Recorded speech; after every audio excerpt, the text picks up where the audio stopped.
No sé, pero ya está aquí Luz Helena con Héctor y vamos a entrar en materia en donde estábamos. Hoy es 10. A ver, yo ya había encontrado el 10. En donde íbamos muy avanzados, ¿no? Pues sí, ya ve que vimos Binar y luego nos desviamos con lo de Jesús. Sí, luego de pronto nos desviamos, pero regresamos al ámbito de control. No es para siempre la desviación. Vamos a ver porque tengo que ver dónde íbamos. Ya ni recuerdo. A ver. Normalmente lo anoto, pero normalmente luego se me va. Y qué bueno es cuando se me va porque no agarro nada, pero como decía Cosío Villegas de Elena Garro, decía, esta señora a pesar del apellido no agarra nada. Cosío Villegas era muy simpático, era un espíritu amargo.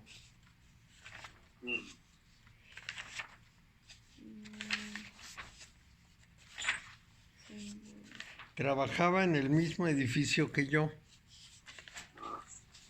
Entonces ya lo encontré. Pero dice lunes 10. No, estabas hablando de los fatimitas y después de Confucio y Buda, que el Día de los Judíos empieza a la 1, ¿no? A las 3. A las 3, perdón. Sí.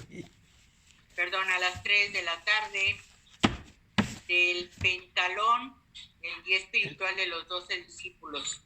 El petalón era Pentalón. como, pues yo no sé de dónde viene, de pétalo debe venir, pero es una especie de círculo de oro. Pero es pentalón. Con P de perro. Pero sí, por eso. Peta y como pétalo. Petalón. pentalón. Como si fuera un pétalo grande, petalón. El petalón era un símbolo que cargaban algunos sacerdotes judíos que eran los guías espirituales. Y ese petalón lo tenía Juan, lo vestía Juan. Juan era sacerdote del templo junto con Santiago. Entonces vestían esto. Pero ya no sé si estábamos en Cábala o estábamos en otro negocio. En Cábala estaba hablando de ver qué dice aquí. Las 3 cualidades divinas: omnipotente, Ajá. omnisciente, omnipresente. Va a rayar el piso. El principio general de la unidad se divide en 2: Yacen y ¿qué le puse? Adonai. ¿Será Adonai? Adonai, sí. Yo misma me entiendo mi letra, ya ve. Dios manifiesto. Hasta ahí me quedé. El muro de las lamentaciones. Es que esos son derivados. Ajá. Pero el tema central no era ese. Biná, el tema central era... Biná, sí, estamos en Biná. Biná, forma. ¿Qué tal? ¿Qué tal? Buenas tardes, ¿qué me la dan por ahí? Sí. Ya hay que ponerle falta. Aún es que no pasa lista. Sí, ¿no? No sabemos qué pasó con Lalo, pero creo que no viene. No se va a conectar, la otra vez me dijo que se había conectado. ¿Has hecho de ese video? Sí, se conecta. A ver que sí. Lo que sé es que Eva está de viaje. De vaga, le digo yo. Ay, siempre andas de vaga. Sí. Qué bueno que pueda. Pero aquí el problema es que me avisó que iba a estar fuera todo el fin de semana. Pero el fin de semana empieza hoy. Entonces, una semana. O la empezó desde ayer. Muy corta. Pero bueno, así hay que tomarlo. Pues yo le escribí cuándo empieza el fin de semana y no me contestó.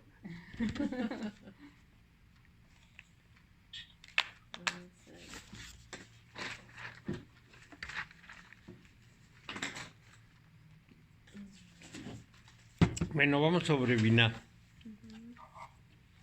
En Binah habíamos hablado del trío Binah, Keter, etcétera, pero no habíamos avanzado mucho en Binah, ¿verdad? No. Íbamos a empezar. Bueno, estamos en la terna superior y en esa terna superior se da lo que pudiéramos decir el modelo de la manifestación, porque esa terna está en el orden de la manifestación, no está fuera de ella. O lo que está fuera de la manifestación es inaprensible, incomprensible, no podemos saber de eso. Pero lo que está dentro de la manifestación tiene que ser similar a lo que nosotros conocemos. Ese es el punto clave. Bueno, entonces, el tema de Binah es que el trío de Binah, Jochma y Keter son una representación cabalística del Dios en manifestación. Y justamente hablar de este trío es un problema. Y es que mientras nosotros habitualmente utilizamos la palabra Dios para entendernos, es decir, en esta sociedad, cuando uno dice Dios, todo mundo cree entender lo que se está diciendo. Que eso quiere decir que la mayor parte de las personas fueron educadas de tal manera que tienen una idea de lo que puede significar Dios, aunque jamás hemos definido adecuadamente esa palabra. Y esto es uno de los problemas. Gracias. ¿Qué pasó? ¿Qué hay? Bueno, ya estás aquí. ¿Ya Eva ya anda de viaje? Y de nuevo cuenta. ¿A dónde se fue? Me escribió A que... Cancún de nuevo. Ay, esa mujer. Me escribió que iba a estar fuera el fin de semana y le pregunté cuándo empezaba el fin de semana porque se ve que empezó hoy. Bueno, pues mientras se divierta con eso,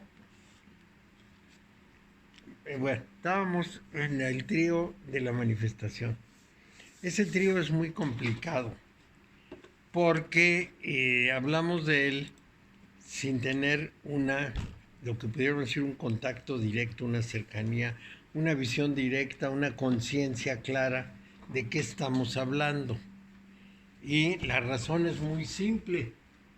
Y les decía que todo el mundo ha oído sobre Dios, al menos en Occidente, todo el mundo ha oído hablar de Dios, pero nadie ha oído la definición de qué quiere decir eso, cuáles son sus alcances, cómo es, nada, porque es indescifrable. Entonces, ahí el punto es que precisamente hay una gran confusión acerca de esa palabra. Y la usamos con gran liberalidad, pero la verdad es que somos bastante ignorantes de lo que pudiera quererse haber dicho en distintas épocas y de cuál sería una expresión apropiada para que realmente estuviéramos hablando de algo preciso. Eso es la palabra. Entonces, esa palabra se utiliza porque es muy cómoda, porque todo el mundo entiende de qué se está hablando. Bueno, entiende aproximadamente, entiende la dirección hacia donde se está hablando, pero como el concepto de Dios es muy ambiguo y además cada quien tiene el suyo, entonces entramos en un terreno de tremendas imprecisiones. De manera que vamos a cambiar un poco el tema de Dios con lo siguiente. Es evidente que si existe un Dios o algo parecido, no tiene ninguna de las categorías universales, como ya hemos visto, y por lo tanto es inaprensible, incomprensible, inmencionable, etc. Si además esa entidad constituye la unidad, pues no hay nada fuera de esa unidad.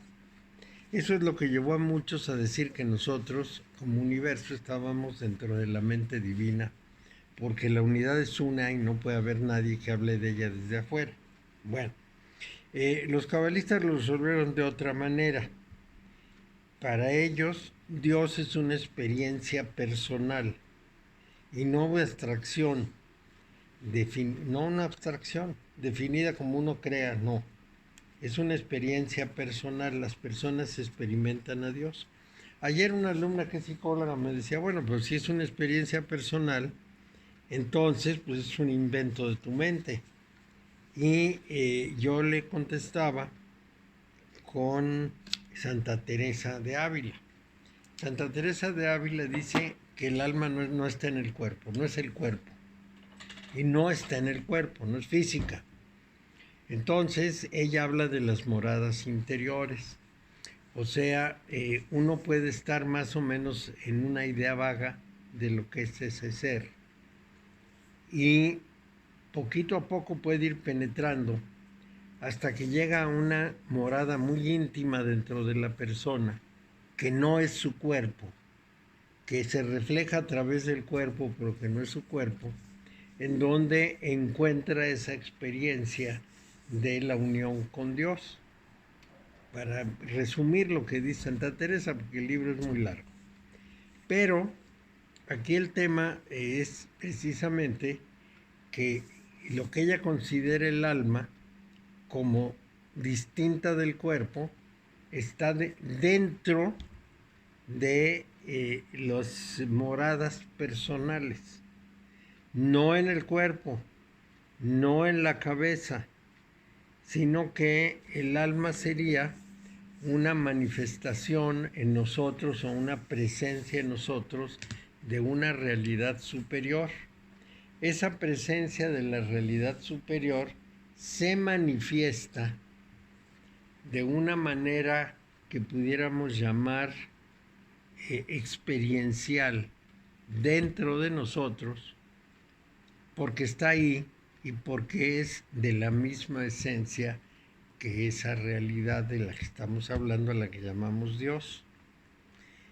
Se los voy a tratar de explicar de una manera más simple. Se los dije con unos términos muy cuidadosos, ahora lo voy a decir descuidadamente. Dios es una conciencia universal, es pura conciencia. Nosotros participamos de esa conciencia en el más profundo interior. Ni nuestro cuerpo ni nuestro ego corresponden a esa conciencia. Entonces, el objetivo de la manifestación es la evolución y desarrollo de la conciencia. Y por lo mismo, vista esa condición, entonces nos encontramos con que la presencia divina está en nosotros a través de nuestra conciencia universal. Aunque tengamos, la palabra conciencia es muy ambigua y se maneja para cualquier cosa, pero nosotros tenemos una manera de enterarnos del mundo a la que le llamamos conciencia, pero no estamos hablando de esa, estamos hablando de un tema superior. Los gnósticos rusos nos lo definen muy bien. Dicen que el ser humano tiene, en primer lugar, un inconsciente caótico, muy creativo, pero caótico, que está dentro de nosotros y que hace toda suerte de cosas. Es lo que maneja la mayor parte de nuestro comportamiento, soñamos con eso, etc. Después despertamos del sueño o cobramos, digamos, conciencia del mundo que nos rodea. Y entonces estamos en la conciencia vigílica, en lo que llamamos la vigilia. Despertamos y ya estamos ahí. Pero no estamos completamente despiertos, estamos medio dormidos, medio ensoñados. Tenemos la mente por todas partes, no la podemos fijar bien, etc. Luego hay un yo real. Ese yo real se alcanza cuando uno se da cuenta de que está medio dormido en la vigilia y tiene que despertar a algo que no es la apariencia que estamos viendo. Y después de ese yo real hay una conciencia absoluta que está más allá, que es la conciencia universal, que está en nosotros fraccionadamente. Con fraccionadamente no quiero decir que esté partida en pedacitos, sino que solamente nos llega un aliento de esa conciencia universal. Vamos a decir que tiene su presencia en nosotros, a veces más grande, a veces más pequeña, pero no es nuestra, es universal.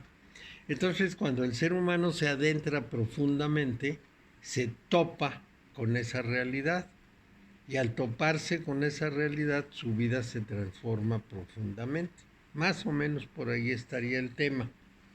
Ahora bien, para lograr eso, se requiere un proceso muy largo. ¿De dónde lo sacó Santa Teresa? Santa Teresa lo presenta en su libro que se llama Las Moradas. Y ese libro que se llama Las Moradas tiene el mismo nombre de un texto de Ibn al-Arabi, que era un musulmán del sur de España, de Granada, si no me equivoco, muy listo, muy reconocido en el Islam. En el Islam es uno de los grandes pilares místicos. Entonces, él nació en España, se desarrolló en España, después ya viajaría a las partes árabes, a los lugares de los árabes, pero es español de origen y escribió en España. De tal manera que en el sur de España era muy famoso y muy leído. Él era del año 800, 900, por ahí, y Santa Teresa del 1500, es decir, había pasado mucho tiempo, pero de todas maneras había la influencia de Ibn al-Arabi. Luego nos vamos a encontrar con que Santa Teresa era de origen judío, era hija de judíos conversos. Eso quiere decir que había aprendido algo de la cábala, porque los españoles, que eran sefaradíes, eran básicamente cabalistas. Entonces tuvo que haber aprendido algo de cábala. Si mezclamos el Islam más la cábala más el cristianismo en que fue formada, entonces vamos a encontrar que Santa Teresa nos va a hablar siempre en términos de esos tres enfoques. Y esto es muy importante porque esos tres enfoques se pueden sintetizar. Es decir, aunque parezcan contradictorios, en esencia parten del mismo principio, de las mismas bases y terminan, por supuesto, en el mismo lugar. Vamos a decir, en definiciones muy parecidas de lo divino. Entonces, Santa Teresa precisamente nos va a hablar de que las primeras experiencias místicas se dan de una manera como muy ostensible, muy manifiesta. Las primeras experiencias místicas son del tipo de un arrobamiento con la presencia divina en que la persona pierde todo control y se siente completamente poseída por una gran fuerza. Y esta experiencia se va a repetir o no repetir dependiendo de la voluntad divina. Eso no viene de ninguna manera de la voluntad humana. Aunque el ser humano quiera encontrarse con Dios de esa manera, no se va a encontrar si Dios no está dispuesto. Va a ser Dios el que determine si acepta o no acepta al ser humano en esa experiencia. Bueno, entonces Santa Teresa dice que quien ha tenido esa experiencia una sola vez, queda ya sellado para siempre. Su imagen es como si fuera cera blanda en la que se ha impreso la presencia divina, y entonces la persona nunca puede negarlo, siempre estará ya como si dijéramos fascinada y convencida. pero en algunos casos se repite esa presencia divina estrujante y va avanzando hasta que llega un punto en que la persona esté donde esté y esté donde esté y con quien esté, y de pronto tiene arrobamientos y pierde el contacto con los demás, y los demás pues quedan muy azorados de que la persona como que se fue, y generalmente la critican. Dicen que son los nervios, que son personas que no se controlan o cualquier otra cosa. De eso se queja Santa Teresa, porque ya le pasaba. Pero llega un momento, que es la séptima morada, en la que el alma ya se casó con Dios. O sea, el individuo ya la identifica completamente. Entonces dice, ya no hay arrobamientos, porque es como si estuviera siempre con nosotros, es una presencia permanente y ya no hay agitaciones, ni búsquedas, ni nada, porque ya está ahí. Bueno, entonces ella dice, esto se va a encontrar en la morada más interior, a la que se debe llegar con grandes esfuerzos. Por supuesto, siendo religiosa, habla de oración, de ayunos, de sacrificios, de buen comportamiento, porque si uno no se porta bien se le va a Dios y cosas de esas. Eso no importa. Lo importante es su definición básica. Es algo que está en nosotros, que no es del cuerpo, que no es propiamente nuestro, y con lo cual cuando uno se interioriza se encuentra. Vamos a tratar de empatarlo con las memorias o con lo que pudiéramos llamar el alma de la especie. Algunos investigadores nos han dicho que los grandes procesos de la mente no se realizan en el cerebro, sino que se realizan fuera del cerebro, en un ámbito que es algo así como la nube de Internet. Esa nube en la cual de pronto se produce un proceso que sería el equivalente, por ejemplo, de consultarlo con la almohada. Yo tengo un problema, no lo puedo resolver, lo consulto con la almohada, o sea, me muevo en el sueño hacia esa nube y despierto con la solución.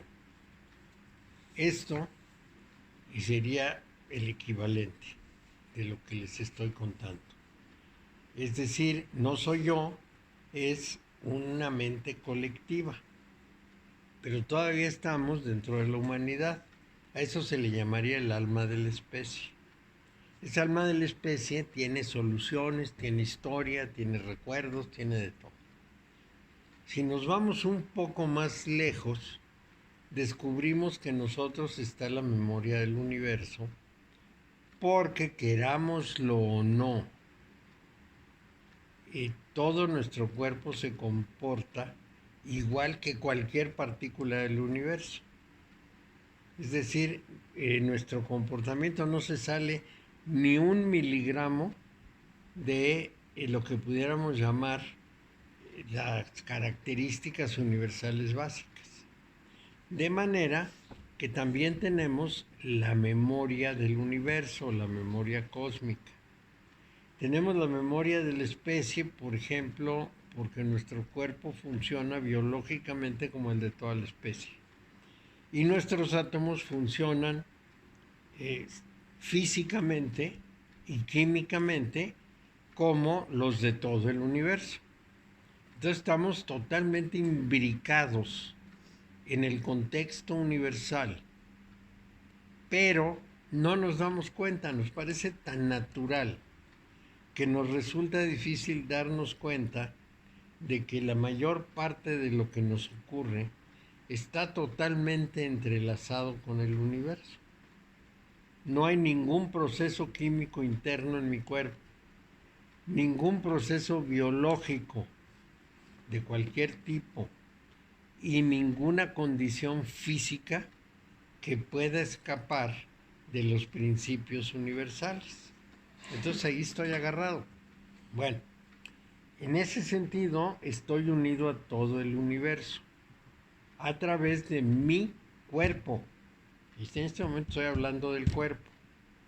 Y cuando hablo de la memoria de la especie, estoy hablando de la historia de la material, física, visible de la humanidad.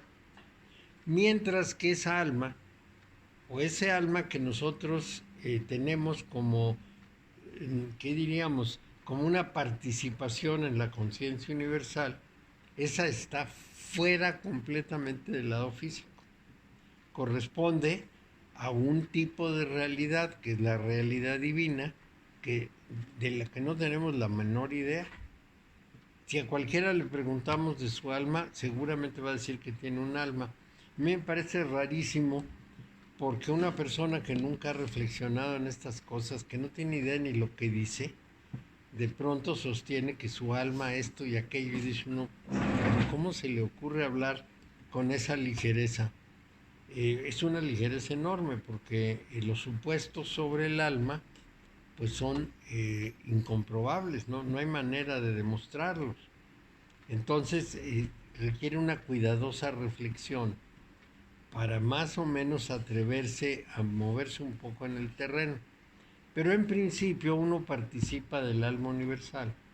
Esa alma universal no es nuestra, es como si experimentara a través de nosotros y evolucionara a través de nuestra experiencia. Y ese alma está ahí y a través de ella experimentamos la unidad de lo real. Esto es lo que el cabalista afirma. Yo no soy de la naturaleza de Dios. No puedo fundirme en Él. No voy a integrarme con Él. Voy a acompañarlo. Voy a asociarme a Él. Así lo dicen. Pero la esencia es la esencia de Él. Es algo que yo no manejo. Que vamos, yo no manipulo el alma. No la comprendo, no la veo, generalmente no la siento. Lo que dice Santa Teresa es, tengo que empezar a recorrer mis moradas interiores para de pronto poder captarla. Buenas tardes. Muy bien, ahorita lo identifico. Sí, te lo mando un poquito más tarde. Sí, hasta luego.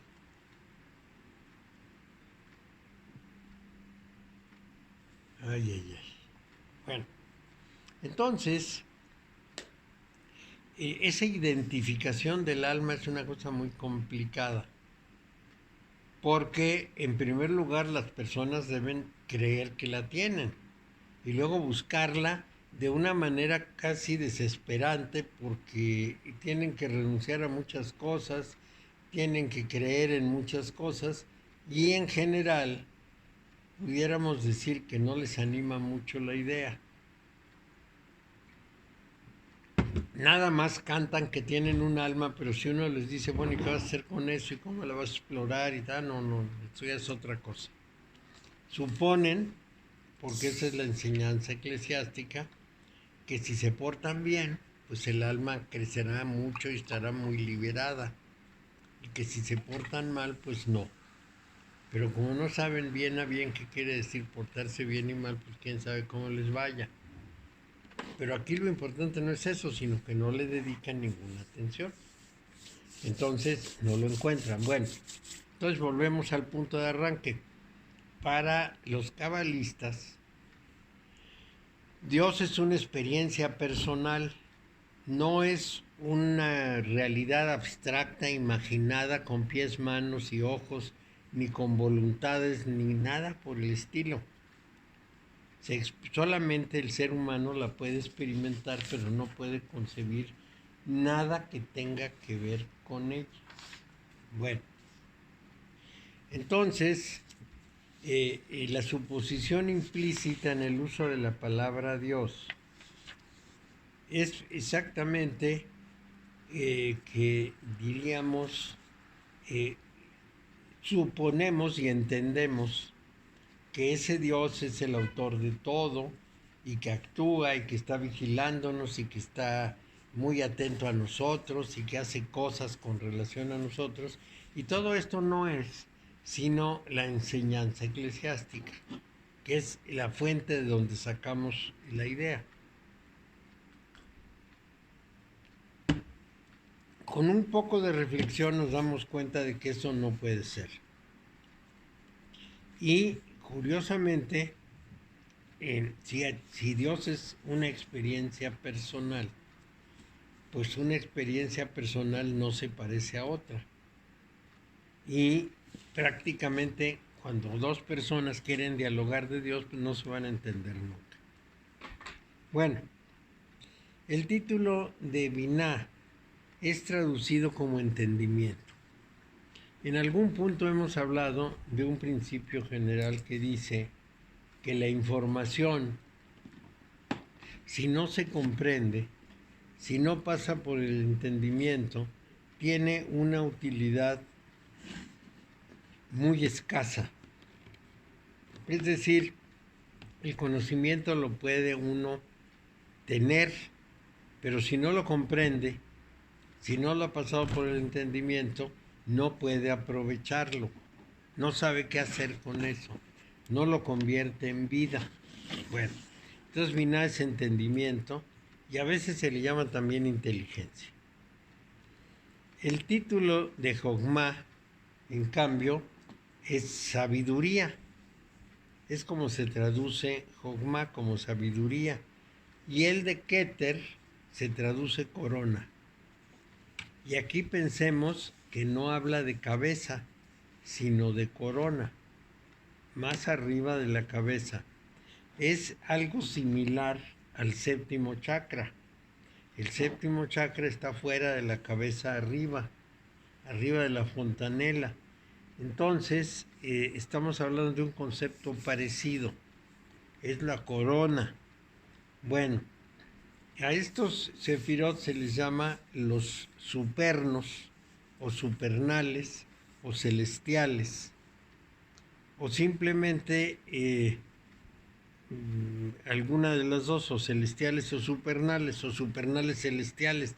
La combinación es múltiple y precisamente representan ese aspecto de Dios que se manifiesta en la creación. O sea, el Dios en su pureza es inaccesible, incomprensible, inaprehensible, pero el Dios en la manifestación no solo es visible, sino además hay un intercambio continuo con Él. Nada más que aquí tenemos que hacer una advertencia muy importante. El ser humano, de alguna manera,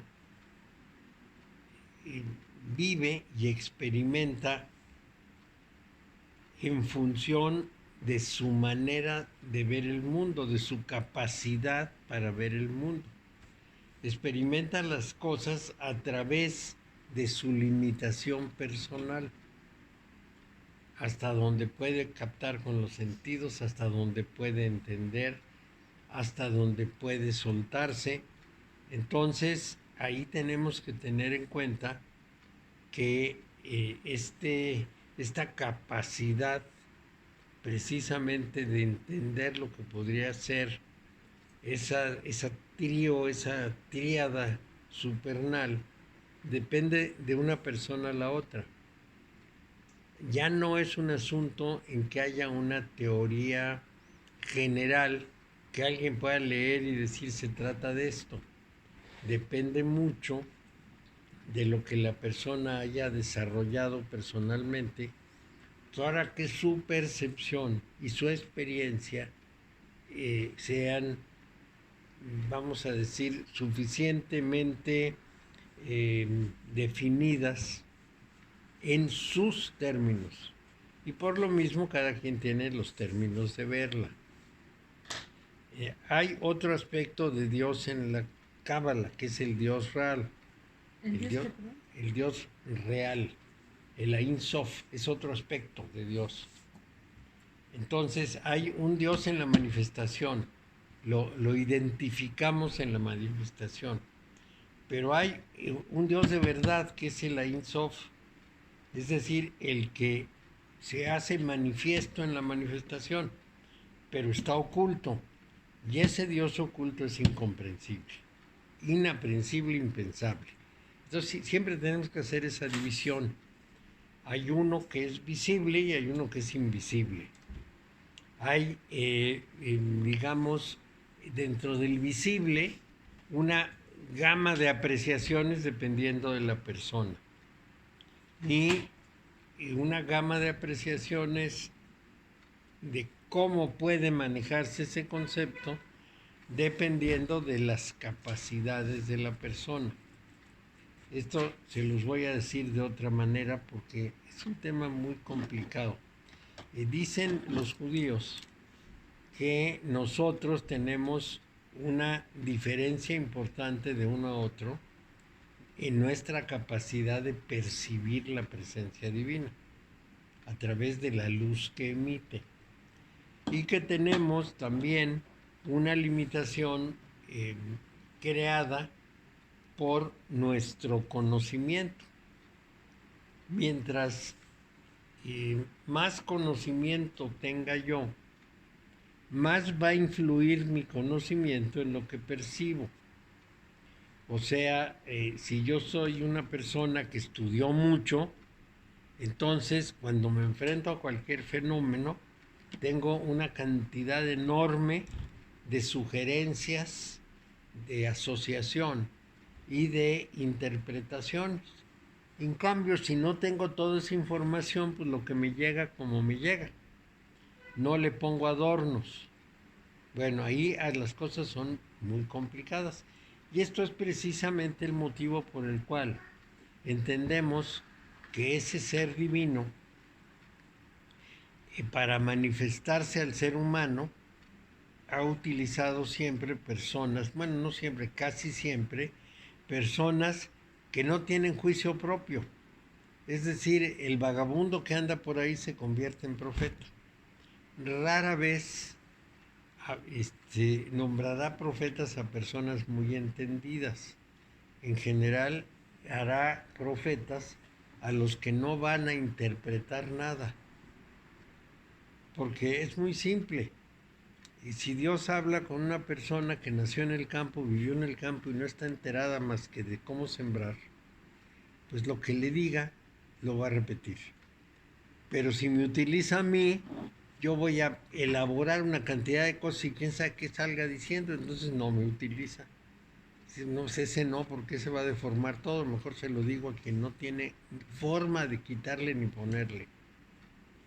Entonces aquí hay una aparente contradicción, pero en realidad solamente pueden ser vehículos confiables y hasta ahí no van a comprender más. Bueno, entonces ese Dios real es inalcanzable. Se supone que es el responsable de la creación del universo, que es la gran figura autora del universo, y ese Ein Sof se nos manifiesta muy limitadamente como el Séfira Keter. Se han hecho muchos esfuerzos para explicar este proceso en algunos libros sobre la Cábala, pero finalmente a la Ein Sof le dedican muchos menos renglones que al Keter, que es más accesible a nosotros. Bueno, entonces voy a tratar de resumir más o menos cómo están las cosas. De todo lo que les dije hasta ahora, porque puede ser muy confuso, y es muy confuso porque es inaprensible, no lo podemos agarrar claramente ni hay términos para definirlo. Bueno, vamos a hacer un repaso. Los tres elementos supernales corresponden a la categoría de manifestación de lo divino. Keter, Jochma y Binah corresponden a la categoría de manifestación. A pesar de que corresponden a la categoría de manifestación, son muy misteriosos para mí. Por ejemplo, decimos en la religión que Dios está en todas partes, es omnipresente. Pero en realidad, eso que me lo dicen así muy claro, no me permite verlo en todas las cosas. Vamos, con que yo sepa eso, no lo veo. tengo que haber cambiado algo en mí para tratar de percibirlo así. Entonces, aunque sea el Dios en manifestación, todavía es difícil de acceder a él. Bueno, por otro lado, no corresponde a cualidades humanas, sino a cualidades divinas. Son cosas abstractas, muy abstractas. Por ejemplo, el principio de la fuerza y el principio de la forma, donde no hay ninguna forma, nada más la posibilidad de que se genere la forma, es muy misterioso para mí. Bueno, entonces, esa terna cuesta mucho trabajo aprenderla, pero es lo más cercano que tenemos. Lo otro es completamente misterioso. El ser humano tiene un punto de esencia divina, lo que llamamos alma, pero en general desconoce su parte divina, porque no se mete en sí mismo ni explora, ni acepta tan fácilmente lo que va encontrando, porque no se parece a nada que conozca. Entonces, para el ser humano es extremadamente difícil manejarse con el alma. No sabe ni dónde está, ni cómo la tiene, ni cómo acceder a ella, ni qué significa, ni para qué está aquí, ni en qué momento interviene y en qué momento no. Aunque hablemos muy liberalmente del alma, no tenemos ni idea de dónde está y qué se hace con ella. Decimos que la tenemos y sentimos algo parecido a que nuestro aliento de vida es el alma. O a que nuestra cabeza pensando es el alma. ¿Cómo? Como cuando se dice, te quiero con toda mi alma. Con toda mi alma, claro. O sea, Se me fue el alma a los pies cuando le pegan un susto a uno. Uh-huh. Todo esto son ligerezas, no son conceptos claros. Bueno, de tal manera que vamos a entrar en un terreno algo resbaloso. Y la tercera cosa que les dije que me parece muy importante es que precisamente toda la manifestación se justifica o se entiende en función de esa conciencia que tenemos nosotros, esa que llamamos alma, y que está realizando en el mundo una función a través de la manifestación de nuestro cuerpo y nuestro comportamiento y nuestras acciones. Bueno, entonces eso es en síntesis de lo que estuvimos hablando, divagando un poco sobre diversas posibilidades. Muy bien. Brevemente, el Dios oculto, el Ein Sof, cristalizó, es decir, se hizo efectivo o digamos más concreto en el Sephira Keter. Y en muchas versiones se dice que el Ein Sof se contrajo para hacer lugar a la creación. Y justamente se manifiesta en el universo como una luz. Muy bien. Keter sería la semilla plantada en la nada donde florece la creación. Entonces, por ejemplo, podemos considerar que lo primero que hizo Dios, como dice Isaac Luria, es crear la nada, porque está fuera de él, no es nada de él, sino crea algo especial. Y luego en la nada ya pone el todo, el algo. Esto es importante, tiene que haber siempre en la manifestación dualidad. Entonces primero genera la nada y luego le pone el algo en la nada, que es el universo que nosotros conocemos, y entonces ya está creado ese conjunto, ese binario que tiene esta función tan difícil, que es precisamente la de manifestación y acción, con un propósito que nos escapa normalmente de la conciencia, que es un propósito superior, o para traducirlo a palabras simples, la idea es que Dios no pudo haber creado el universo nada más para crearlo a ver qué pasaba, sino que tiene que tener un propósito. Y si el universo tiene un propósito, cada parte de él tiene un propósito. Y como nosotros formamos parte del universo, también hay un propósito para cada humano. en la India dicen, ningún humano nació en balde. Cada uno cumple una función que normalmente desconoce. Entonces, el trabajo de una persona es descubrir esa función. En todo este contexto que vemos, entonces entendemos, si pensamos en esos términos, esa relación alma-cuerpo. El alma es una manifestación divina a través de nosotros.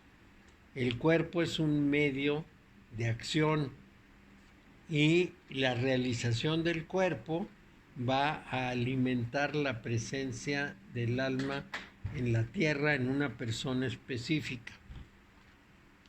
Entonces, la pregunta siguiente es, ¿y por qué se necesita a los seres humanos? Bueno, porque en la unidad divina no cabe ningún movimiento. Este es el concepto de la unidad. La unidad es una. Como es la única y no hay nada más que la unidad, nadie puede hablar de ella porque entonces habría dos, la unidad y el que está hablando de la unidad. Como la unidad es lo único que hay, se puede considerar que es perfecta en el sentido de que no se puede hacer ninguna otra cosa. Entonces serán los de la India los que nos den una especie de respuesta. Son los que nos dicen, en esas circunstancias, esa unidad internamente se partió en dos. Y al partirse en dos, una mitad ve a la otra y empieza a haber una dualidad. Esa mitad es Jochma y Binah. Son Jochma y Binah. Entonces ya hay una forma como de diálogo, como de manifestación. Y luego cada una de esas se parte en millones. Son legiones completas. Legiones que se van a hacer visibles en Hod y en Netzach. Ya lo veremos después. Pero esos millones de manifestaciones tienen por objeto experimentar cosas distintas, porque ya no son la unidad, sino son fracciones sueltas. Bueno, toda esta concepción que elaboró la humanidad a lo largo de muchísimo tiempo, lo que nos hace ver es que nosotros formamos parte de un gran proceso de realización. Ahora voy a usar otra vez la palabra Dios para que sea cómodo. Dios quiere evolucionar, quiere cambiar, quiere moverse, no le gusta la quietud del uno. Entonces genera una división interna y una multiplicidad que hace miles de cosas con el objetivo de ir encontrando a través de la experiencia nuevas posibilidades. Esas nuevas posibilidades hacen evolucionar a esa unidad. Y entonces su perfección no consiste en ser estático y completo, sino en estar en continuo proceso de realización. Esta idea judía, que es una idea judía, está expresada fundamentalmente en el encuentro entre Moisés y Yahvé. Nosotros en ese encuentro tenemos un texto en el que Moisés le pregunta su nombre y Yahvé contesta, yo soy el que soy. Tú diles el que soy, ese es el que me manda, porque Moisés les dice, ¿y qué le digo a la gente si me pregunta de dónde salió este? Es decir, dile que te lo dio el que soy. Bueno, entonces los judíos nos corrigen y nos dicen, no deben traducirlo así, deben traducirlo, yo soy el que estoy siendo. Eso dinamiza a Yahvé, porque no es una cosa fija, es el que va siendo. Eso nos da la pista del movimiento, de que hay un irse haciendo las cosas. Dios está en proceso continuo y entonces no es una unidad estática, sino es una unidad con un dinamismo interior ingeniosamente creado. Bueno, Una pregunta. sí. Entonces Dios nos necesita a nosotros. Claro, eso es lo que dicen los judíos. Nosotros lo necesitamos a Él y Él nos necesita a nosotros. Para eso nos hizo. Es que nosotros nos consideramos independientes. Yo soy un individuo independiente y Dios me utiliza. No, yo soy una manifestación que cumple una función, sin darme cuenta, por supuesto, pero cumplo una función que está prevista para la realización de ese objetivo. Entonces, cuando me doy cuenta de esto, me puedo sentir una gran tragedia si soy muy individualista, pero puedo, como en el Oriente, como el Buda, verlo de manera distinta. Puedo decir, yo soy uno con Él y estoy realizando lo que me propuse hacer en la manifestación. Más o menos lo traduciríamos así. Soy una parte de ese juego de espejos que tiene interiormente, que creo interiormente, pero en realidad es el interior. Entonces, por eso hablaba el Buda de ignorancia, decía, las personas se ignoran que son uno con esa realidad suprema, que está en manifestación y por tanto se parcializa, pero es la misma voluntad suprema que decide encarnar para realizar una cierta función. Cuando yo descubro eso me siento muy contento porque estoy realizando lo que vine a hacer y no estoy perdiendo el tiempo en otras cosas. Pero más o menos ese sería el trazo. La mayor parte de la gente pues nada más se deja ir, pero esto está como si estuviera ya considerado. Es como la naturaleza. Cada vez que una cucaracha tiene hijitos tiene como 200, pero de esos 200 pegan 4 o 5.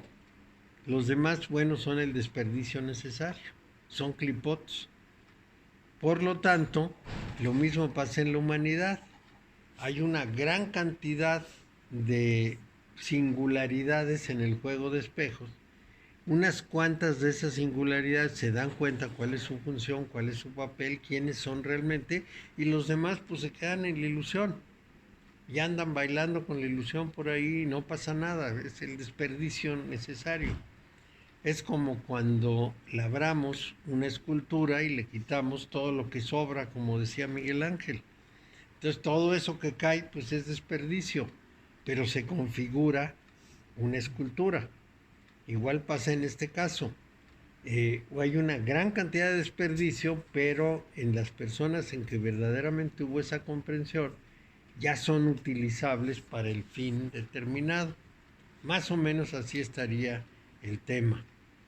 Entonces, en nuestro asomo, porque todo esto viene al asunto de asomarnos, nuestra asomada al orden superior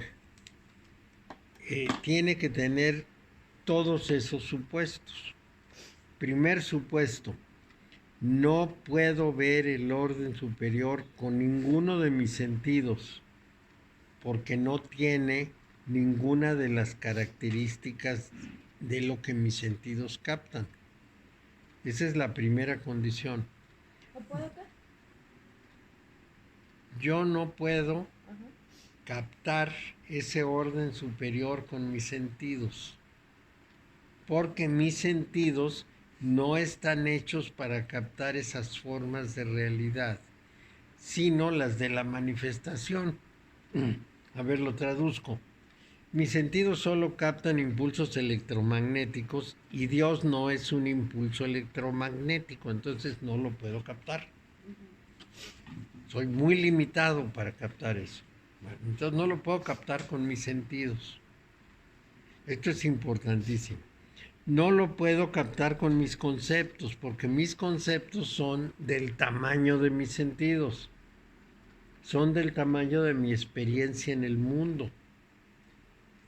Entonces mis conceptos no estiran. Si no lo puedo captar ni con el cuerpo ni con la mente, si es inaprehensible para mí, entonces la única posibilidad es experimentarlo. Es decir, vivirlo dentro de mí, como decía Santa Teresa, encontrarlo en la séptima morada. Y aceptarlo así dentro de mis limitaciones de comprensión. En última instancia, todos los seres humanos cumplen la función que vinieron a tener. Unos tienen una función que pudiéramos decir de comparsas, como en las películas norteamericanas donde salen miles de personas con el héroe. El héroe es el que hace la función y los demás pues están de comparsa, están ahí como acompañando y aplauden y gritan y corren y hacen otras cosas. Entonces sería más o menos así. Pero no está mal, es en el nivel que van. No Es en el nivel que van, sí, no, ahí no es que esté mal, al contrario, cumplen su función, pero no es una función trascendente y no se les exige que entiendan esa función trascendente, están simplemente viviendo lo que les toca hacer. Por eso la idea de la India de que nadie viene aquí de ocio, que todos tienen un papel que desempeñar. Entonces, vamos a decir que tenemos esa limitación.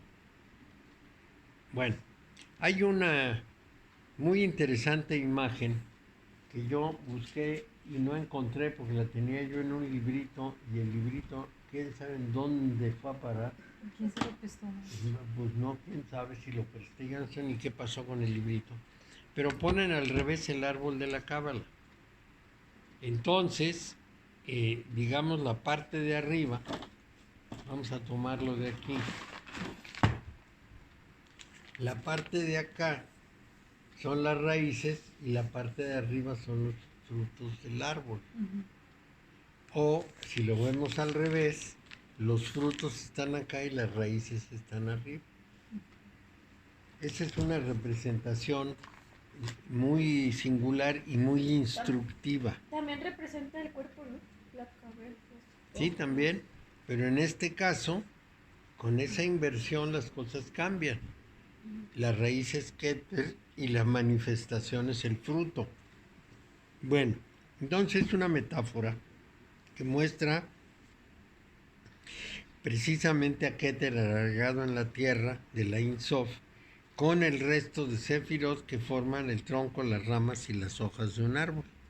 Otra metáfora muestra a Keter conectado a la Ein Sof por un filamento de luz del que hablaba Lobsang Rampa, y al que llamaba el cordón de plata. Lobsang Rampa no era en realidad un monje tibetano, era un fontanero inglés que escribió eso, quién sabe por qué, pero lo escribió muy bien y fue un éxito enorme y ayudó a despertar a mucha gente. Bueno, entonces ese hilo de luz, ese filamento de luz, serpentea desde la oscuridad de la Ein Sof y por el abismo llega a Keter. Como la luna, Keter tiene dos aspectos manifiestos. Y esto es muy importante. Es un aspecto luminoso y un aspecto oculto. Y ese aspecto oculto es sumamente importante. No se nos va a revelar. Y por esta razón, su imagen, la imagen de Keter, es una cara vista de perfil. Un lado de la cara, el lado derecho, nos es visible, pero el otro está eternamente hacia la Ein Sof, el izquierdo. Esto nos hablaría de que en el fondo, en esa parte profunda, está, digamos, la parte de lo no racional, la parte de lo caótico, del vacío, la parte de lo creativo, lo misterioso, y de nuestro lado está la parte de la razón. Keter tiene muchos títulos. Se le llama existencia de las existencias, oculto de lo oculto, ancestro de los ancestros, el anciano de los días, el punto primordial, el punto suave, el punto en el círculo, el más alto, la altura inescrutable, el rostro vasto, la cabeza blanca, la cabeza que no lo es, el macroprosopus. Todos estos nombres se le ponen a Keter. Si los tomamos juntos, esto implica que Keter es el primero, el más viejo, la raíz de la existencia, y su símbolo más exacto es ese símbolo de un punto. Los puntos no tienen dimensión, es decir, desde el punto de vista matemático, aunque los pintamos como un puntito, advertimos siempre que no tiene dimensión, que no tiene ni alto, ni grueso, ni fondo, ni nada. Es teórico y por lo tanto carece de dimensión. Ese punto siempre ha representado a ese Dios, el Dios manifiesto. Es muy importante. Al Dios lo representamos generalmente por un círculo. Y cuando ponemos un punto en el centro estamos hablando del Dios manifiesto. Hay quien lo dice al revés. El Dios misterioso es un punto y el círculo es el Dios manifiesto. No importa, estamos hablando de lo mismo. Bueno, entonces, Keter precede, se anticipa a todas las formas de existencia y a toda diferenciación y distinción, a toda polaridad. Porque contiene todo en potencia. En ese sentido podemos decir que es un principio. Es algo que está detrás de todo y que sin embargo no está manifestado. Es el principio al que todo obedece, pero no tiene ninguna presencia que nosotros podamos percibir. Es más o menos lo que Lao Tse llamaba el Dao. Él decía que el Dao no hace nada, pero nada queda sin hacer, que no puede ser conocido, no puede ser definido, no se sabe qué tan antiguo es, nada. Es el principio general que todo lo permea y de lo que todo deriva. Es finalmente raíz y semilla. Todo lo tiene en potencia como una semilla. Aquí la figura de la semilla es importante. Yo tomo una semillita de limón y la parto en 6 y siembro cada pedacito de esa semilla y se producen 6 matitas, porque en la semilla está la potencia, la potencialidad de crear un árbol. ¿Qué es lo que tiene esa potencialidad? Información. La semilla tiene una información que permite que cuando la siembro, jale del medio todo lo que necesita para convertirse en la planta completa. Es decir, una semillita chiquitita puede generar un árbol gigantesco. ¿A través de qué? De la información que tiene. ¿Cómo está contenida la información en esa semilla? Pues como el DNA en nosotros. Es una información maravillosa, porque primero sirve para crear la planta. Vamos a pensar que sea un limón. Entonces, primero genera el árbol de limones, pero además lleva las instrucciones para que el árbol se alimente, se mantenga, crezca, florezca en ciertas temporadas, se seque en otras temporadas, produzca los limones. Todo está previsto en esa información. Si eso no lo consideramos excepcional, no sé qué podríamos considerar excepcional. Una semillita de nada tiene toda la información necesaria para hacer un árbol que a veces alcanza 40 metros de alto. Esto es fundamental. Y luego tenemos la historia de que encontraron unas semillas en una de las tumbas de los faraones egipcios de hace casi 5.000 años. y resulta que las sembraron y produjeron. Ya eran prácticamente polvo, pero es un polvo con una información adentro. Y entonces al ponerlo en la tierra, está en la oscuridad, en la humedad, en el silencio, echa a andar su información y se convierte en una planta. Esto es lo que llamaríamos el milagro de la vida. Y con la capacidad de dar otras cosas. Claro. Es que nosotros nacemos igual, partimos de algo invisible a nuestros ojos y nos convertimos en unos seres completos llenos de muchas cosas. Desde luego, los dos elementos que dan nacimiento a la concepción, que hacen la concepción, pues no tienen ni hígados, ni riñones, ni cerebros, ni nada. Lo que tienen es información. Y con esa información van construyendo una realidad nueva que es una persona. Y la energía para la creación de esa persona sale de la madre. Es decir, la madre comparte su energía para que todo lo que se alimenta, lo que recibe del sol, etcétera, para que esa criatura se forme. Y la formación de esa criatura es perfecta porque esa semilla sabe 3 o 4 cosas básicas. La primera cosa que sabe es qué debe crear primero y qué después. Si primero va el corazón o si primero va el estómago, primero van los riñones, lo que sea primero. Y luego cuando terminó cada labor y construye la otra parte. Toda esa información está contenida en esas particulitas mínimas que dan origen a la concepción. Entonces, hemos de considerar que lo que reside en el fondo de todo es la información. Y la información no tiene categoría material, en el sentido de que tiene un soporte físico, pero lo que da el sentido de información es cómo está organizado.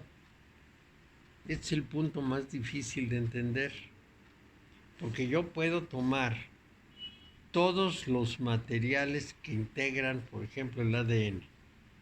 Digo, el ADN está hecho de esto, más esto, más esto, más esto, que son productos químicos. Y los junto, pero no tienen la formación que da su función. No están acomodados de tal manera y en cierta condición en que produzcan todo lo que producen. Esto es justamente lo más sorprendente, ¿no? ¿Cuál es esa condición doble?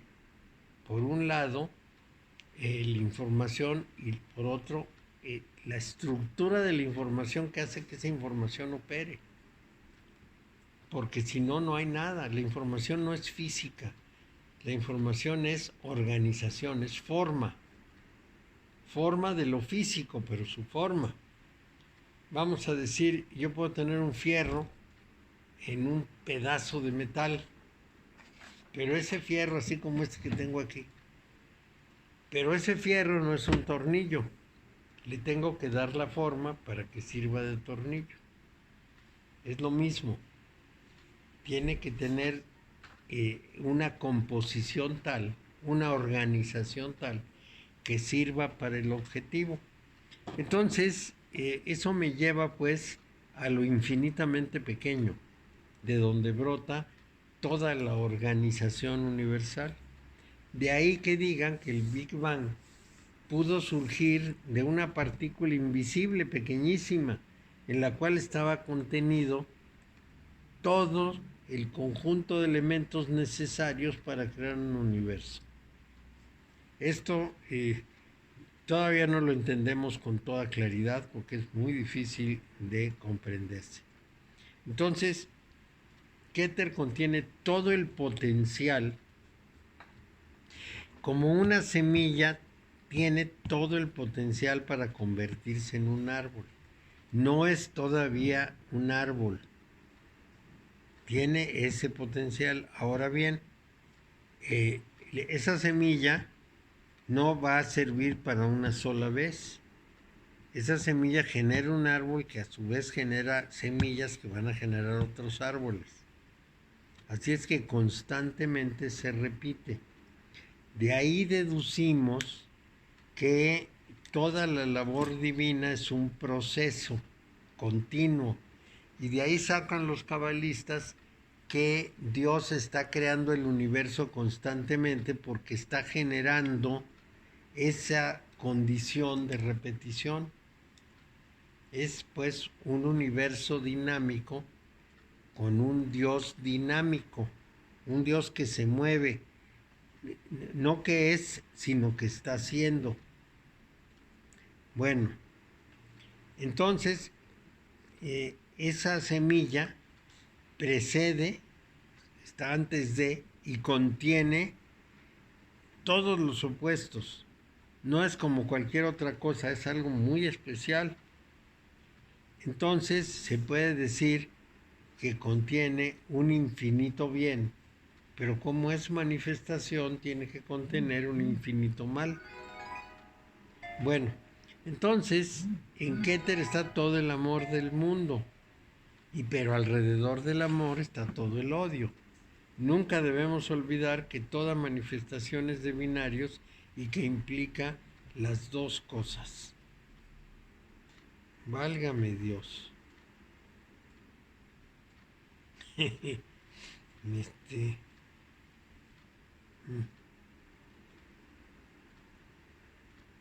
Ese.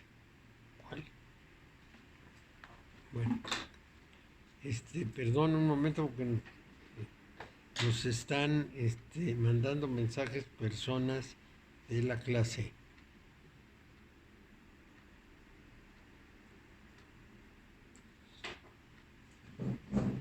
Ya. Son mensajes de alumnos y van diciéndome qué va a pasar al rato y si vienen, si no vienen. Bueno, entonces, como el mundo manifiesto es dual y siempre tiene las dos caras, no podemos hablar de infinito bien sin hablar de infinito mal. No podemos hablar de luz sin hablar de oscuridad en la manifestación. ¿Y por qué es distinto hablar de luz y oscuridad y hablar de bien y mal? Porque luz y oscuridad son un fenómeno físico y bien y mal son un juicio, son una apreciación personal. El uno ni tiene luz ni tiene oscuridad, ni tiene bien ni tiene mal, es uno. En cuanto se manifiesta, se tiene que manifestar en pares de opuestos, si no, no hay forma de dilucidarlos, y entonces nos genera todo ese tipo de cosas. Bueno, entonces se entiende que Keter es un derrame de luz radiante, pero también es la oscuridad tenebrosa, la más profunda, y no es ninguna de las dos cosas, porque está antes de toda forma de polaridad. Da lugar a esas dos cosas, pero no están dentro de Keter porque no tiene polaridad. La virtud de Keter es la unidad.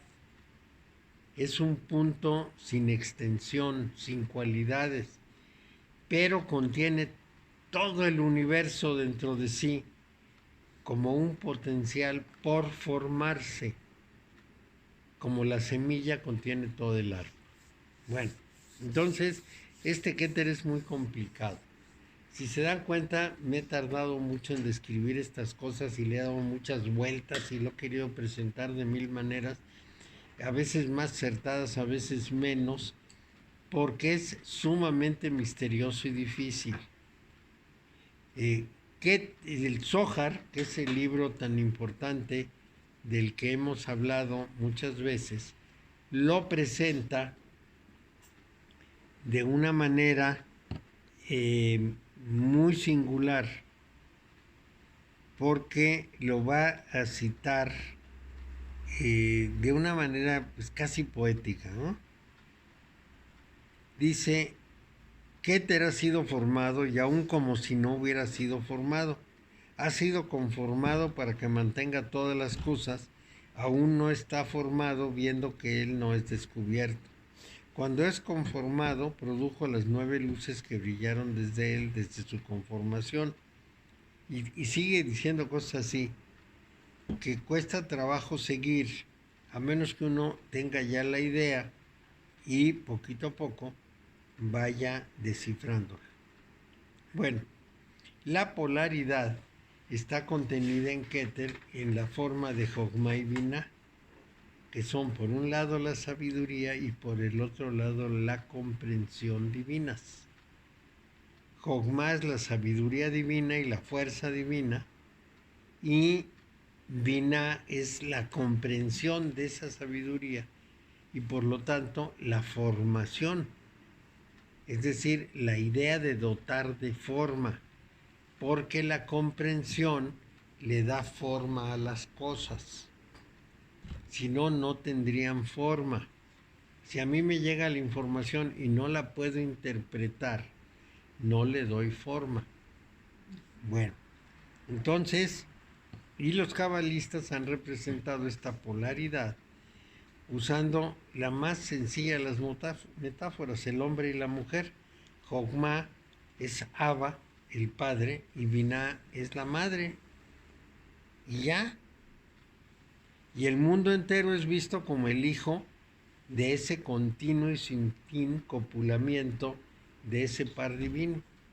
Es decir, Jogma, que es el padre, todo el tiempo está haciendo sexo con Binah, que es la madre, y entonces el mundo manifiesto es ese hijo continuamente generado por esa copulación sin fin.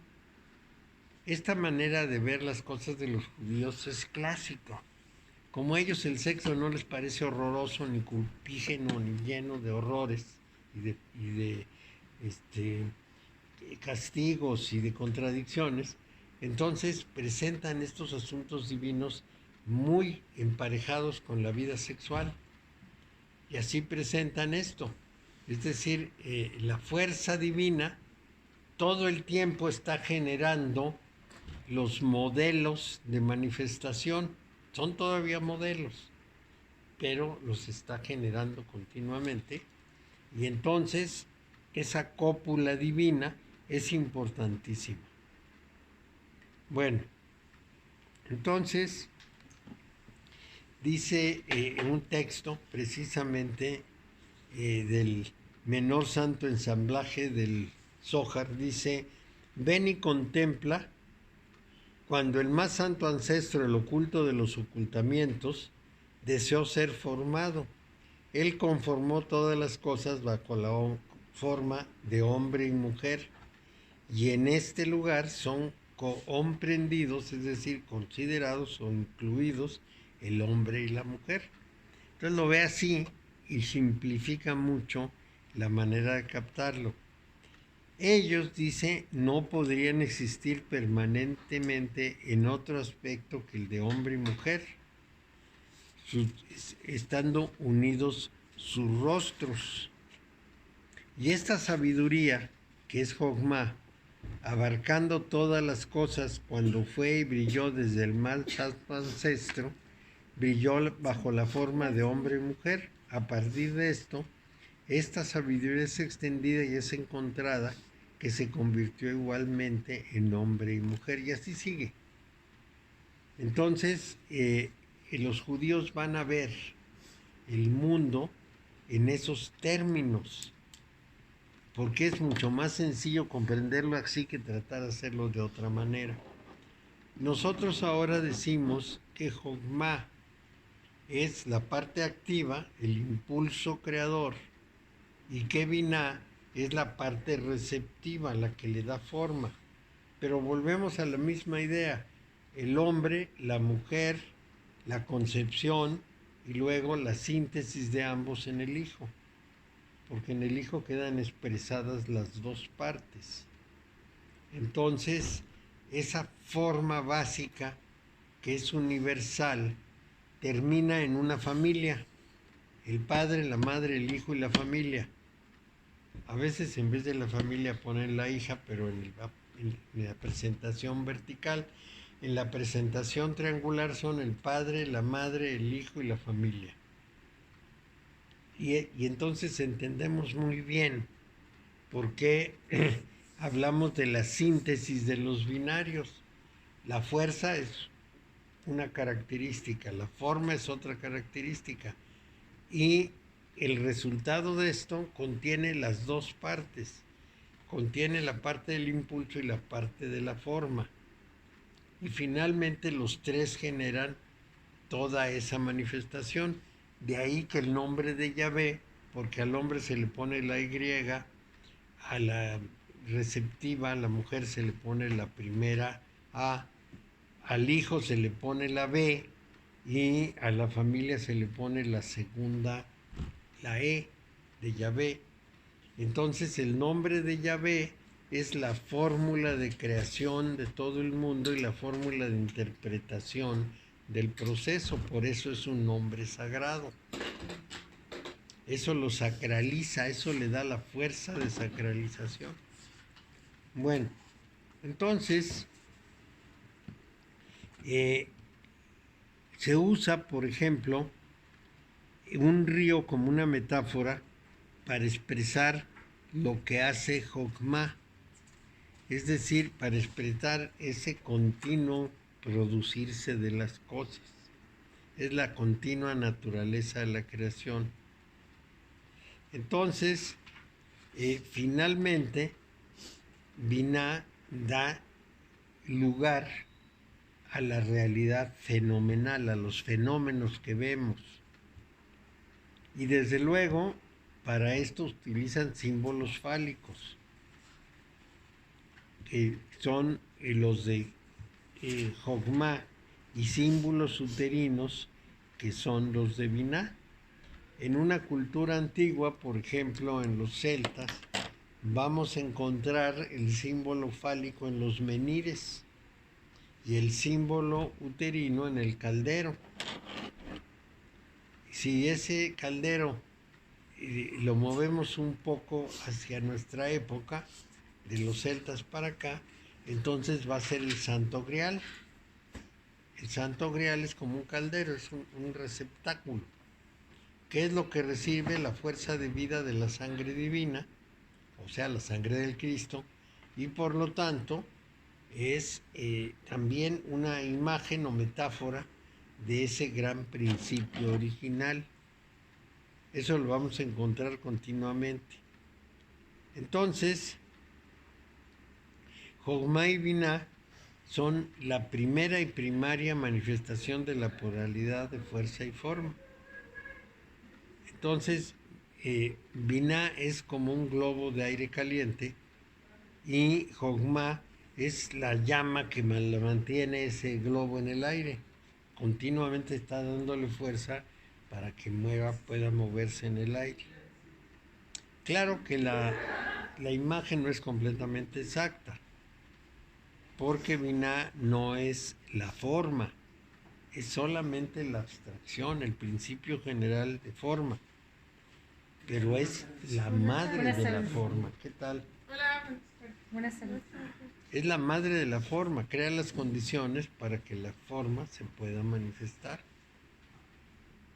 El color de Binah es el negro y está asociada con el planeta Saturno, Shabbatai, que quiere decir resto. El simbolismo de Binah consta de dos partes. Por un lado es Aima, la madre fértil de la creación, y también por otro lado es la madre de lo finito, de la limitación, de la restricción, del tiempo, del espacio, de la ley, del destino y finalmente de la muerte. Tiene que abarcar todo eso, porque la forma tiene esa condición limitante. Entonces, todo eso es. Y de esta forma generalmente se la dibuja o se la representa como Ama, que es la bruja o la mujer fea. Entonces, en su ventana negra hila sobre el trono de la creación. Y uno de los títulos de Vina es precisamente el trono. Entonces, desde el lado de la limitación se la representa como bruja. Por un lado es madre, pero por otro lado es bruja. Bueno, pues aquí nos quedamos porque ya llegamos a un punto importante. Lo que vamos a desarrollar después requiere más tiempo. Entonces, nos veremos aquí. ¿Cuándo es la próxima sesión? Es el 17, ¿no? Sí, estamos a 10. Sí. Bueno, entonces la próxima semana nos extendemos más sobre este punto. Sí. No escucho bien porque hay un ruido. Hay un ruido muy fuerte. A ver, ya callé el ruido, ahora sí escucho. Ahora no escucho nada.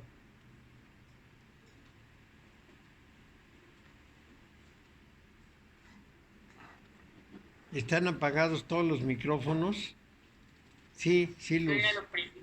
Sí. Me regreso casi al principio, o bueno, que hable Eduardo. Sí, nada más para preguntarte si la clase que ibas a comenzar hoy siempre sí va a haber para ir. Pues mira, no viene Ana, no viene Fernando, no viene Eva. De manera que ya nos quedamos sin clase. Ah, bueno. Sí, Bueno, para la próxima. sí. El jueves próximo empezamos hechicería y magia. Es que De si acuerdo. empezamos sin todos, vamos a tener que repetirlo. Sí, tienes razón. Sí, Bueno, no gracias, hay, Mario. no hay más remedio. Bueno, Acuérdate que viene Perdón, te escuchando pregunto, Mario. mejor. Sí, pregúntame. Perdón, no, perdón. Adiós. ¿Cómo? De lo que casi decías al principio de que Dios es una experiencia personal y que cuando quieres compartirla no hay como forma de compartirla porque es como muy específica. Hay, digamos, como un denominador común que sepas que otra persona u otras personas tuvieron la experiencia, digamos. Sí, mira, O sea, ¿cómo sabes que o sea, alguien pudo haberla tenido y cómo puede entender que sí la tuvo, si con quien lo puede comentar le va a dar como una respuesta muy diferente, digamos? los místicos dicen que la persona que ha encontrado esa morada no solo está en paz, sino que está en equilibrio. O sea, es una persona, vamos a decir, inconmovible.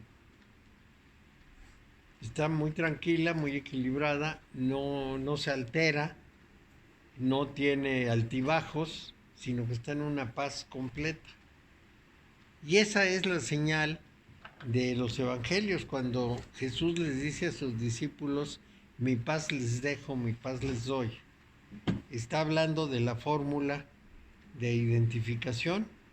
Si una persona ya no tiene las inquietudes del mundo, ya no vive en un perfecto jaloneo con el mundo y está en paz, es que ha encontrado de alguna manera la armonía. Esto se los voy a decir de otra manera.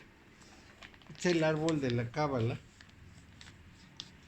Y en el origen se dice que Dios quiso crear el mundo por el rigor, pero resultó demasiado rígido, y luego por el amor, pero resultó demasiado blando, y lo creó con los dos en equilibrio, en un estado de armonía.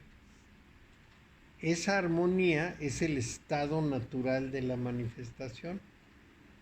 Cuando una persona está en armonía, está en el estado natural de la manifestación.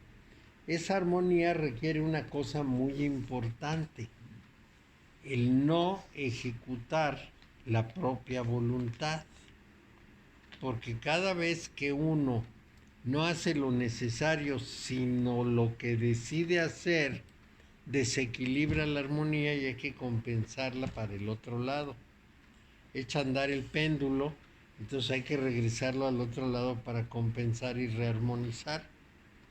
Entonces, todas las acciones necesarias son libres, todas las acciones voluntarias son karmáticas. ¿Y qué es lo que hace el santo? Que generalmente identificamos esa paz con el santo. Se deja llevar, no toma decisiones, acepta lo que pasa y se deja llevar, se deja conducir. Entonces todo es necesario. Cuando se logra tener esta unión, obviamente la vida te parece poca, digamos, o sea, ya no te atrae nada. Así es. ¿Y cómo pueden vivir? O sea, bueno, puede ser como algo tan grande que lo demás te da igual, pero entonces ya no quisieras vivir, digamos. No, sí, porque resulta que en ese momento ocurre lo que les comentaba.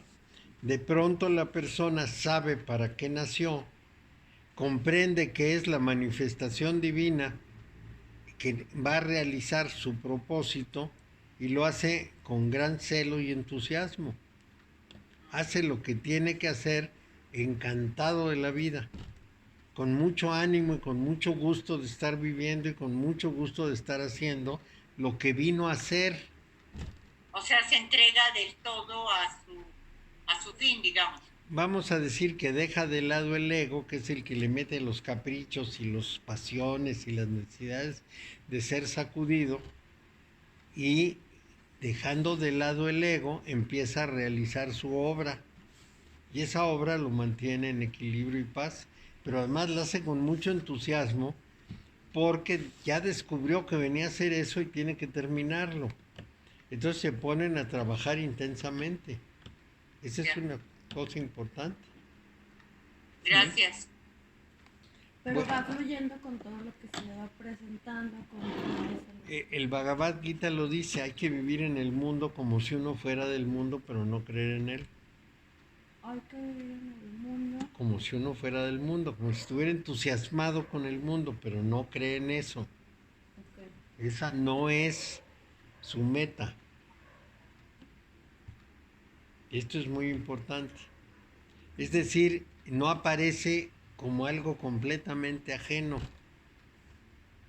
De ahí la definición de Shankaracharya. Ahorita les traigo la definición. Esperen un ratito porque no Hay me que lo vivir sé. en el mundo como si estuviera entusiasmado, pero no es.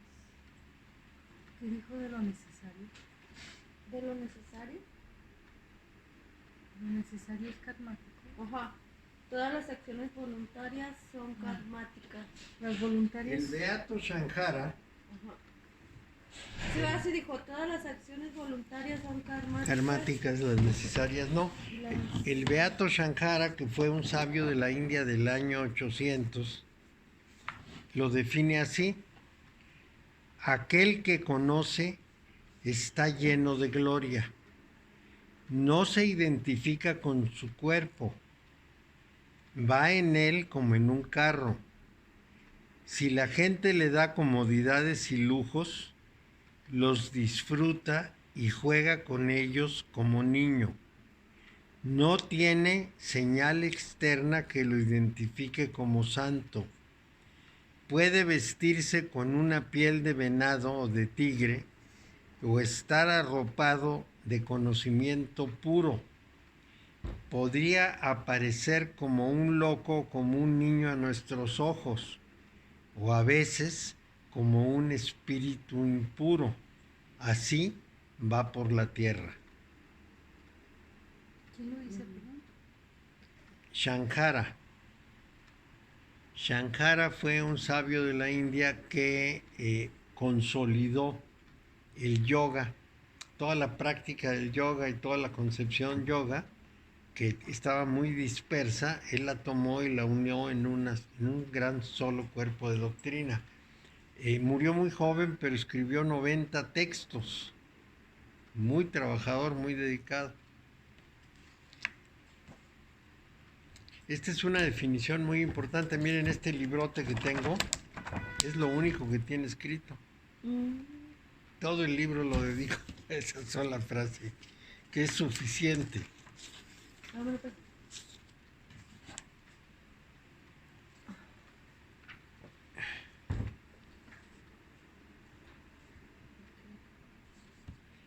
Entonces, así es el tema. Me voy con Gracias. Bueno, nos ¿Tú ya vemos. fuiste al banco? No, sí fui. Ay, qué bueno que me recuerdas. Sí fui, me dijeron que no había ningún impedimento para para las transferencias, que no estaba ni bloqueado ni nada, que no entendía nada, y les dije, pues miren, me han dicho que rechaza las transferencias y yo había pasado mi pensión a este banco y no entró. No, pues no hay ninguna interferencia, entonces pues, hay que probar, pero te tengo que mandar el La número. cuenta. Te voy a mandar una foto de la hoja para que veas todo, la clave, la cuenta, lo que sea. Sí. Ok, muchas gracias. Ándale, a ti, Gracias. hasta luego. Buenas noches. Buenas Buenas. noches. Buenas noches. Entonces luego no es como lo creemos de que, como de servir a Dios, o sea, como un cambio interior que uno hace, pero sin su presencia. ¿Cómo le digo? Sí, no entendí. Sí, o sea, que no, como la gente lo dice, es que tuve un encuentro con Dios y vi su luz, y, o sea, no es eso. Esa es la primerísima etapa, es el Dios personal. Ajá. ¿Es la primera experiencia? Es la experiencia del Dios personal en que hay sujeto, objeto, nombres, Pero cualidades. sí puede ser. Sí, claro. Mucha gente tiene esa primera experiencia, pero hay 4 niveles y el primer nivel es que la persona percibe a Dios como un objeto, Él como sujeto, con nombres y cualidades. Entonces, objeto, sujeto, nombres y cualidades. Cuando se presenta así, es la primera etapa. Y tiene que avanzar hasta la absorción completa en que desaparecen objeto, sujeto, nombre y cualidades. Pero tiene que haber una preparación por parte de uno. A veces dicen que por gracia se tiene la experiencia, pero no es tanto la gracia, es que uno viene arrastrando pues el trabajo de toda una vida. ¿Sí? Así es. Pues hoy vamos a empezar con la magia y la hechicería, pero pues no viene Lalo, no viene Fernando, no viene Ana, no viene Eva y no hay ningún otro alumno, pues no hay clase. Pero sí va a venir Enrique con unas muchachas que dijo que iban a traer de Estados Unidos, que me iban a preguntar muchas cosas, así no interrumpen la clase de magia y hechicería. Qué raro Lalo, ¿verdad? Vino por una cuerda gigantesca. Ahora iban a hacer rappel, ¿no? Llevaban un equipo como... Es como de rappel, sí, pero no creo que vayan a hacer rappel estas ¿Rappel? horas. ¿Qué es eso? Subir por las rocas. Ah, ya. subir y bajar. Yo no creo que estas horas hagan rappel. Mario, ayer eran las 9 de la noche y ahí estaba la luz como ahorita. Sí, sí había luz. Mucho. Sí, pero es muy riesgoso, hay que irse a quién sabe dónde y luego hay que regresar y asaltan y pasan cosas de esas. Esa cuerda la usaba Paco porque él estaba encargado de las torres, esas torres enormes que tienen como un arbolito arriba, que son de 60 metros, se subía hasta arriba a componerlas. ¿Un gran jardín? ¿Cómo? ¿Un gran jardín? ¿O dónde? No, ¿En catedral? no, él trabajaba en una empresa que manejaba las torres de vigilancia. Entonces, antes se subía a esas torres con esas cuerdas. Por Para eso el son mantenimiento. sí, por eso son tan largas. Después lo mandaron a Colima a establecer el mismo sistema, pero él no quería estar en Colima porque ya no veía a su hija. Entonces renunció y paró en Gran Jardín, en otra función. Por eso me extraña para qué cerrar la cuerda. No, maestro, el otro día mi hijo me dejó así pensando mucho, porque me dijo, Is, mamá, ¿cuál cuándo tuviste noción de, ¿cómo me dijo? ¿Cuándo tuviste conciencia? Y yo le dije, pues no sé si conciencia se refiere al primer recuerdo o conciencia de que... Claro, tenía que haberlo aclarado. Es que esa palabra es muy ambigua. Porque un Ambigua, niño, un ambigua, bebé, ambigua. cuando ya abre los ojos, siente que él es todo lo que está ahí. Pero es un acto de conciencia porque ve cosas, capta cosas. Una conciencia muy difusa, pero pues ya es conciencia.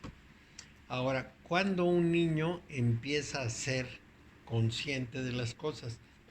Cuando habla. Cuando hablo. Porque las palabras son las que le dan significado. Sin significados el niño no sabe de qué se trata. Hasta que entiende las palabras y las habla, tiene una conciencia clara. Por eso hay unos chiquititos que uno los ve alegando y gritando y diciendo y Y defendiendo. como adultos, ajá. Como si fueran adultos, que no lo voy a hacer, porque quién sabe qué, quién sabe cuándo se alegan y Sí, dicen, sí. son perfectamente conscientes porque tienen palabra. Eso es lo que hace la diferencia entre un Homo sapiens animal Ujú. y un Homo sapiens sapiens, que es el humano ya actuante. Es una diferencia muy importante. Es lo que decía la otra clase, ¿no? De en qué momento tuvimos la capacidad para tener lenguaje. ¿Sí? O sea, si lo vemos en el árbol evolutivo, hay un hueco entre el Homo sapiens sapiens y el gorila, Sí, que es nuestro ancestro más cercano. sí, el simio y los gorilas, y ahí quedamos. Pero luego la vamos perdiendo. La cosa. Pues bueno, No, él habla. depende de la edad. No digo yo la conciencia. La conciencia, de... si él habla, no la perdemos. Y hasta que la vuelve uno a agarrar. Esa es una agenda, Ah, pero es una agenda del año, no ¿qué sé año? cuál, No dice, ¿verdad? al principio.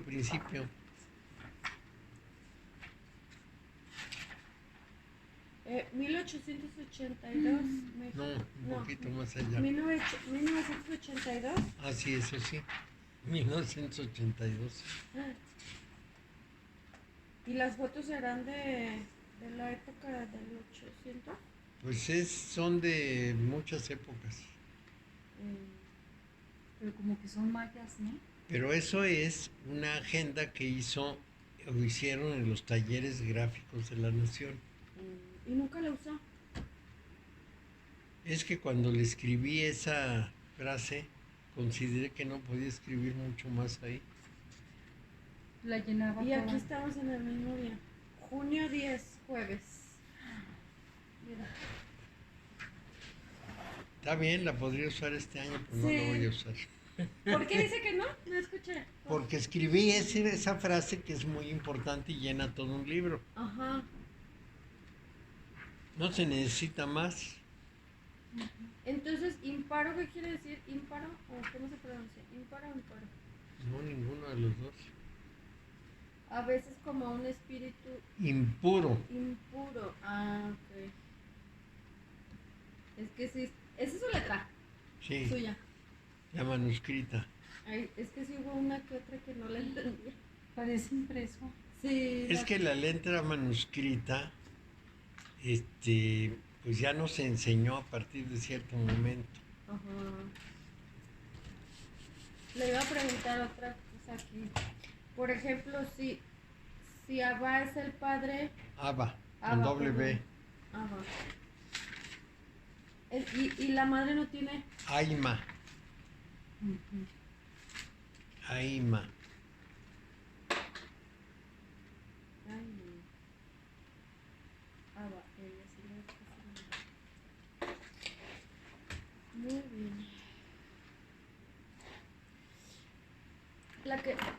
la que traje